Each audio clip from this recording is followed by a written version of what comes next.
Hello everyone. Before we start, make sure to like and subscribe to the channel and leave a comment with where you're from and what time you're watching. That way, YouTube will keep showing you stories just like this one. Now, let's begin. I don't know why I took the last train that night. It wasn't like me. I usually avoided the subway after midnight, especially in that part of the city, industrial, gray, too quiet for its own good. But I'd stayed too long at my friend's place, and the thought of paying for a cab felt more painful than waiting 10 minutes on a freezing platform. The platform was nearly empty when I arrived. One flickering overhead light buzzed like it was barely holding on to life.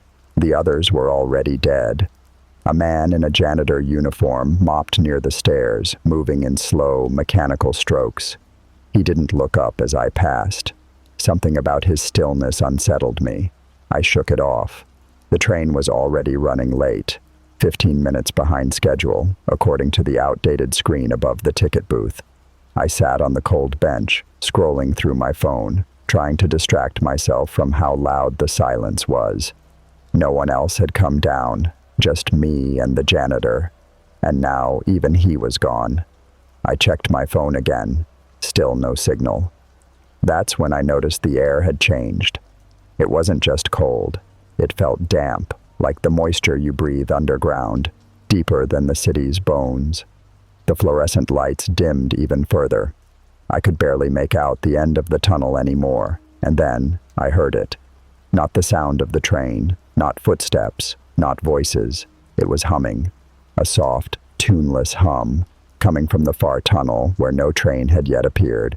The kind of sound someone might make when they didn't know they were being heard, and it was getting louder. I stood up, instinctively backing away from the platform edge. "Hello?" I called out. The humming stopped. Then, footsteps. Not fast, not slow, just steady, deliberate, like someone walking barefoot on wet concrete. I turned toward the stairs, but the staircase was gone. Not hidden, not collapsed. Gone. Behind me, there was now only wall, grimy concrete, cracked tile, no exit sign, no janitor, no vending machines, just that flickering, dying light above me. I spun around again, and there, standing at the edge of the tunnel, was a figure. Not a person. Or maybe it was once.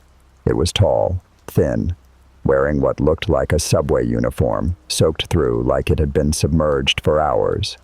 Its skin, or whatever passed for skin, was gray, almost translucent, and hung from its bones like plastic wrap stretched too tight.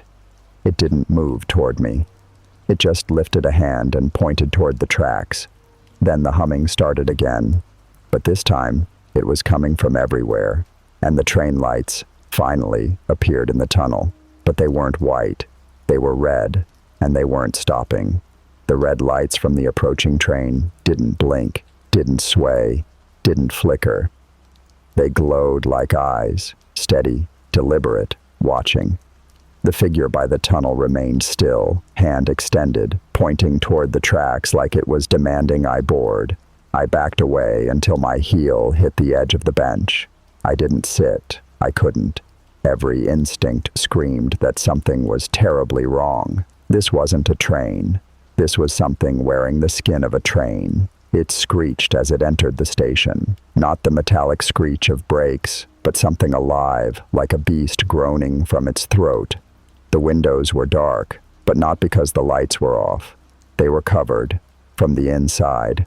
I caught glimpses through the gaps. Hands pressed against the glass, faces half-formed like people trapped mid-scream. Their mouths didn't move, but their eyes did. They watched me. The train slowed just enough to stop, but the doors didn't open the way subway doors usually do. They unsealed, peeled back, almost wet-sounding. A smell hit me, something between mold and rot, like something had been crawling in there for decades. And from inside, that same humming began again. Low, melodic, closer. I stumbled backward and looked behind me. The wall was still there. No exit, no janitor, no stairs, no phone signal. Just me, the train, and that figure by the tunnel, still pointing, still waiting. A sound echoed across the platform. Clang, like someone had dropped metal. I turned, and on the bench was a transit card. It hadn't been there before. I approached it, cautiously, hands shaking. The card was slick with something dark. I picked it up. Stupid, I know, but curiosity overpowered reason. There was a name printed on it. My name, my photo, but the eyes weren't mine. I looked up. The train doors were closing again, slowly, reluctantly, as if the train was disappointed. The figure by the tunnel began to hum louder, and then it moved. It didn't walk. It slid, straight toward me. I ran to the platform edge, not toward the tracks, but alongside the train, searching for an opening, a break, anything. The last car had a door still ajar. I had no choice. I jumped. The door sealed behind me the second I entered. I didn't want to look at the other passengers, but I did. They weren't passengers. They were echoes, people frozen mid-movement, some halfway to the floor, others reaching for invisible poles, one standing with a newspaper that had fused into its skin. Their faces were waxy, software melting, eyes darting but unable to blink. The humming filled the cabin now, and I realized it was coming from the speakers overhead, like a lullaby, like a warning. I stumbled to a seat in the corner, hands pressed to my ears, eyes closed, trying to wake up. I don't know how long I rode that thing. Could have been hours, could have been years. When the doors finally opened again, it wasn't at my stop. It was at the same platform, deserted. Only this time, the janitor was me, and someone else had just walked down the stairs. I missed the last train home. It was nearly 1:30 a.m., and the platform at Lexington 31st Station had emptied out. My phone was at 2%, and the signal underground was dead, as usual. The fluorescent lights overhead flickered every few seconds, casting a strange stutter over the white tiles and darkened tracks. I'd never heard of Lexington 31st before tonight. I wasn't even supposed to be here. I took the wrong transfer at Grand and somehow ended up on a train that let me off here. When I tried to retrace my steps, the exits were chained shut. No emergency phone, no staff booth, nothing. The weird part, the station didn't seem abandoned. It was just empty. Vending machines still hummed. A ticket kiosk blinked softly like it was expecting someone to interact with it. But I saw no rats, no trash. Not even the smell of old urine you'd expect in any other New York station. Just sterile tile and quiet air. I started pacing. My footsteps echoed too loudly. The station had that odd acoustics thing, where your sounds don't bounce back like they should, like the air was swallowing them. And then I heard it. The train, far off in the tunnel. The low rumble of metal wheels, slowly increasing in volume. Relief hit me like a wave. I grabbed my backpack and walked closer to the edge of the platform, peering down the dark tunnel. That was when I saw the light. It was dull, not like the typical blinding white beams of a subway train, more like an orange glow, flickering like candlelight. The rumble was steady, though, so it had to be a train, but the sound didn't match the glow.